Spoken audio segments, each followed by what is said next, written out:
Ya, sahabat Indonesia, jumpa lagi di kanal TV Anak Bangsa dengan Opini Andre. Dengan saya, Andre Vincent Wenas.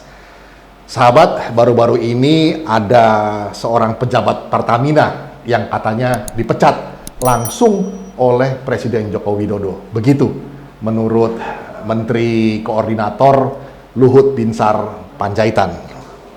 Dia bilang begini kata-katanya, Pertamina itu ngawurnya minta ampun, masih impor pipa, padahal sudah bisa dibuat di Indonesia. Bagaimana itu? Nah, ini statement yang tentu saja menghebohkan. Presiden langsung turun tangan menindak mereka yang masih mengimpor langsung barang-barang yang sudah bisa diproduksi di Indonesia. Nah, oleh karena itu, saya menulis artikel yang berjudul Satu Politik Ekonomi Cinta Produk Lokal, bukanlah satu covinisme. Jadi bagaimana kita harus melawan yang disebut dengan involusi dari pragmatisme politik. Nah, sahabat Indonesia, kita coba meletakkan ini dalam satu perspektif supaya kita bisa mengamatinya dengan lebih jernih. Fenomena cinta produk lokal. Nah, sahabat Indonesia, semangat untuk menggunakan produk dalam negeri sesungguhnya patutlah kita apresiasi, bukan? Namun, spirit seperti ini tanpa terjebak dalam chauvinisme mestinya secara konsisten dan persisten dijalankan juga oleh seluruh pembantu presiden, yaitu para menterinya. Kenapa? Supaya kewibawaan administrasi pemerintah itu bisa ditegakkan. Jadi mesti ada integritas, yaitu selarasnya dari apa yang diomongkan dengan apa yang dikerjakan atau dilakukan oleh seluruh jajaran pemerintahan. Maka jika dengan konsisten, persisten, dan transparan dikerjakan, maka timbullah yang namanya kepercayaan publik, public trust. Nah, transparansi dan keterbukaan itu merefleksikan sikap kejujuran. Mereka yang berani transparan dan terbuka itu merefleksikan sikap kejujuran. Nah, sahabat Indonesia, dalam soal TKDN atau tingkat komponen dalam negeri, itu singkatannya, seperti yang diperjuangkan oleh Presiden Joko Widodo, mestinya juga berlaku untuk banyak komoditi lain yang pada dasarnya bisa dikerjakan oleh anak bangsa. Karena itu, segenap jajaran dan para pembantu presiden, yaitu kementerian, mesti mulai menginventarisir mana saja yang sudah bisa dibikin di dalam negeri dan mana saja yang masih mesti diimpor. Sampai kapan komoditi itu mesti diimpor dan apa program nyata peningkatan kompetensi nasional untuk memproduksinya di dalam negeri. Nah, ini pertanyaan-pertanyaan yang terus mesti digaungkan supaya ada progres di dalam soal TKDN itu sendiri. Nah, apa saja program nyata peningkatan TKDN atau tingkat komponen dalam negeri dari setiap kementerian dan pemerintahan daerah atau Pemda, tingkat provinsi, kabupaten, kota juga mesti punya. Sampai kapan suatu komoditi itu harus berhenti diimpor? Mesti ada targetnya, waktunya kapan? Dan bagaimana memaksimalkan produksi lokal yang sudah ada sampai ia mampu atau punya kapasitas untuk melakukan ekspor. Jadi bagaimana capacity buildingnya untuk produk-produk yang sudah ada di Indonesia. Targetnya sampai neraca perdagangan untuk sebagian komoditi yang masih defisit ini tidak lagi mengalami defisit. Kerja seperti ini, sahabat Indonesia, memang mesti fokus dan punya komitmen tinggi. Tidak bisa kalau cuma sibuk dengan bancaan soal lobster lah, bansos, atau sikap ingin mengutil fee dari importasi buah gitu misalnya, impor gula, impor bawang putih, impor ini dan impor itu, mengutil fee dari berbagai macam kesempatan dalam kesempitan dari importasi yang terpaksa itu. Lagi pula, parpol atau partai politik itu tidak boleh menggerecoki para menteri ini dengan target setoran dana politik. Manakala ia sudah jadi menteri, dia bukan lagi menjadi petugas partai, tapi ia menjadi pembantu presiden untuk menyukseskan program-program pemerintah. Sahabat Indonesia, bahkan saking semangatnya Presiden Joko Widodo untuk mengobarkan semangat cinta produk dalam negeri atau penggunaan produk dalam negeri, himbauan beliau ini sampai melesat ke pernyataan benci produk asing. Sahabat, tentu pernyataan seperti ini mesti dibaca dengan bijak. Semangat cinta produk lokal, bahkan dengan membenci produk asing, itu supaya kontrasnya jelas. Artinya, suatu semangat yang tidak tanggung-tanggung. Sekali lagi, ini mesti dengan pemahaman tanpa terjebak dalam chauvinisme. Apa itu chauvinisme? Menurut Kamus Besar Bahasa Indonesia, KBBI, chauvinisme itu dimaknai sebagai sikap atau cinta dan bangga pada tanah air, tapi yang berlebihan. Jadi overdosis begitu ya. Sampai ia merasa lebih unggul dibandingkan dengan negara-negara lain.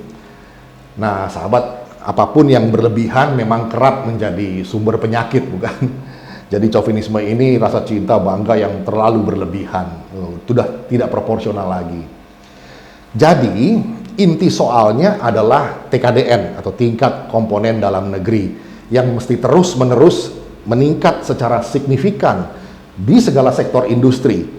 Ini semata demi kemandirian serta penguatan ekonomi dalam negeri atau domestik kita sendiri.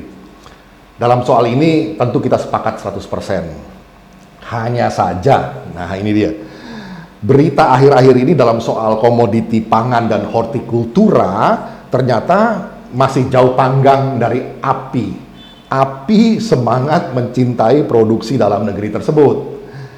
Nah, kita sebut saja soal yang lagi ramai sekarang ini adalah impor beras, impor kedelai, impor buah-buahan di Departemen Pertanian, impor bawang putih, impor gula, impor jagung, dan lain sebagainya. Apalagi notabene persoalan impor komoditi seperti ini sangatlah rentan terhadap para pemungut rente. Nah, ini dia. Siapa para pemungut rente itu? Ini adalah satu bentuk konspirasi, sindikasi, kelindan antara penguasa dengan pengusaha atau kroninya mereka masing-masing. Belum lagi kalau kita bicara soal importasi lewat online yang baru-baru ini ramai disinyalir oleh Menteri Perdagangan kita, bukan? Yang telah ditengarai melakukan praktek yang disebut dengan predatory pricing terhadap banyak UMKM kita atau pengusaha usaha menengah kecil dan koperasi kita.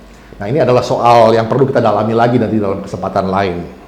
Di sini kita hanya ingin mengingatkan apa yang dulu pernah disampaikan oleh Profesor Yoshihara Kunio, bahwa model kapitalisme semu atau ersatz capitalism inilah yang kebanyakan menjadi praktek bisnis di Asia Tenggara, termasuk Indonesia tentunya. Di sini adalah soal kelindan, bahasa terangnya adalah kolusi lah begitu ya, antara penguasa yang disebut dengan Ali dengan pengusaha atau baba. Jadi Alibaba ini penguasa dan pengusaha yang umum terjadi dan sudah bekarat sejak zaman lama, sejak zaman dulu ya. Hal ini sudah banyak diulas oleh banyak sejarawan ekonomi. Jadi modelnya adalah ersatz, kapitalismenya semu begitu.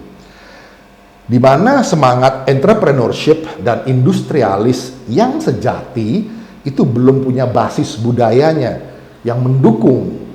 Apa itu basis budaya? Meritokrasi, di mana menghargai prestasi ketimbang perkoncoan. Nah ini, jadi bukan soal perkoncoan mentang-mentang dia saudara, teman, segala macam begitu, ya dia naik lah. Sementara orang yang berprestasi ini seringkali terpinggirkan begitu. Nah, kita lihat saja banyak sekali praktek politik dinasti di berbagai lembaga pemerintahan, pusat maupun daerah, yang merupakan indikasi kuat dari politik perkoncoan ini atau politik dinasti. Nah, tentu kita membedakan antara politik dinasti atau perkoncoan dengan dinasti politik ya. Di mana dinasti politik ini lebih mengacu pada prestasinya memang masing-masing sehingga dia bisa naik walaupun ada hubungan keluarga. Seperti klan Kennedy di Amerika misalnya. Nah, politik dinasti atau perkoncoan ini jelas kolutif sifatnya atau banyak sekali kolusi. Ambil contoh di satu parpol atau Pemda, kita bisa lihat di mana-mana nih terjadi, di mana berbagai posisi penting itu diisi dengan ya anggota keluarga atau konconya tanpa melalui satu sistem meritokrasi yang ketat begitu. Nah, praktek perkoncoan seperti ini mendorong juga praktek politik yang pragmatis dan oportunis, di mana semuanya serba jangka pendek, aji mumpung berkuasa, maka ambil kesempatan saja. Akibatnya, sahabat Indonesia, bisa dengan mudah kita lihat, bahkan kita rasakan bersama, di mana pergerakan politik itu terasa involutif. Involutif itu artinya muter-muter aja tanpa mengubah esensi. Tak terasa adanya evolusi, bergerak, maju, progres walaupun perlahan, atau bergerak cepat, progresif, evolusi atau revolusi itu yang lebih beradab. Jadi pergerakan politik yang lebih beradab itu tidak kita rasakan lantaran terjadinya pragmatisme politik ini dalam politik perkoncoan. Sehingga politik cinta produk lokal yang tujuannya baik seharusnya dikerjakan secara konsisten, persisten, dan transparan. Oleh siapa? Oleh seluruh jajaran pembantu presiden tanpa terjebak dalam chauvinisme itu tadi. Nah, salah satu syarat pentingnya adalah melawan pragmatisme politik yang diakibatkan oleh politik perkoncoan tadi yang sangat kolutif, di mana spektrumnya selalu berjangka pendek. Ini, sahabat Indonesia, perlu kita cermati bersama, kita pantau terus lantaran pertumbuhan ekonomi dan kesejahteraan rakyat, yaitu keadilan sosial bagi seluruh rakyat Indonesia, tak pernah bisa lepas dari berbagai kebijakan publik, kebijakan politik yang diambil sebagai latar belakangnya. Itu tadi, sahabat Indonesia, opini Andre kali ini sekedar untuk memberikan gambaran dan meletakkan perspektif persoalan TKDN dan cinta produk dalam negeri ini. Semoga bisa bermanfaat, dan jangan lupa like, share, komen, subscribe kanal TV Anak Bangsa dan semua kontennya, karena kita hadir untuk sekali lagi mencerahkan dan mencerdaskan bangsa demi menjaga Indonesia.